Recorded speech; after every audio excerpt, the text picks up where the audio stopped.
फडणवीस मुख्यमंत्री, उद्या संध्याकाळी 5:30 वाजता ग्रँड शपथविधी। देवेंद्र फडणवीस महाराष्ट्राचे मुख्यमंत्री म्हणून तिसऱ्यांदा शपथ घेणार। देवेंद्र फडणवीस उद्या आझाद मैदानावर मुख्यमंत्री पदाची शपथ घेणार। चंद्रकांत पाटील मुनगंटीवारांकडून देवेंद्र फडणवीसांच्या नावाचा प्रस्ताव। देवेंद्र फडणवीसांच्या नावाच्या प्रस्तावाला पंकजा मुंडे, रवींद्र चव्हाण, दरेकर, पडळकरांकडून अनुमोदन। आदरणीय देवेंद्रजी फडणवीस यांचा प्रस्ताव मांडलेला आहे, याला मी मनापासून अनुमोदन देते। देवेंद्र फडणवीस साहेब यांचा जो प्रस्ताव मांडलाय त्याला मी अनुमोदन देतो। आशिष शेलार, अशोक उईके, दिलीप बोरसे, योगेश सागर, निलंगेकरांकडूनही अनुमोदन।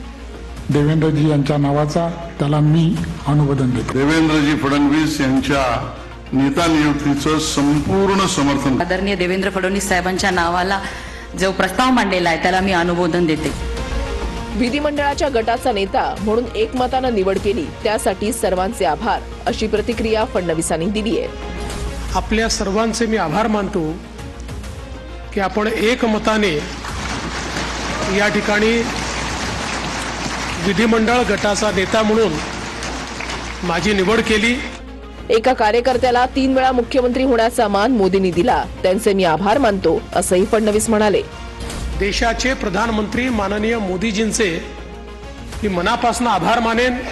एका कार्यकर्त्याला या सर्वोच्च पदापर्यंत 3 वेळा माननीय मोदीजींनी या ठिकाणी बसवलं। पुन्हा एकदा पूर्ण बहुमत महायुतीला मिळालं। महाराष्ट्रामध्ये नवा इतिहास लिहिला गेल्याचं फडणवीसांनी म्हटलं।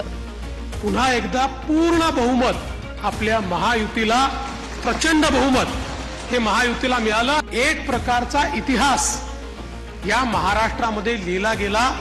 हा इतिहास मला असं वाटतं की अभूतपूर्व अशा प्रकारचा आहे। 2019च्या सुरुवातीच्या काळात आपल्याला त्रास दिला, फडणवीसांनी महाविकास आघाडीवर या शब्दात निशाणाही साधला।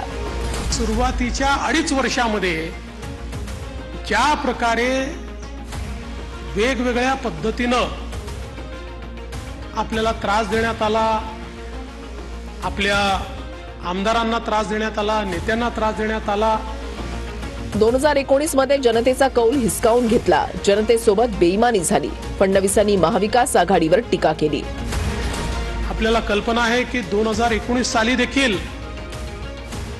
जनतेचा कौल आपल्याला मिळाला होता।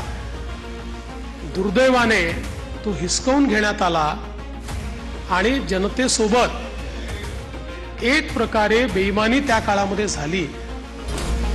एक है तो सेफ है, मोदी है तो मुमकिन है, हा नारा फडणवीसांनी पुन्हा एकदा दिला।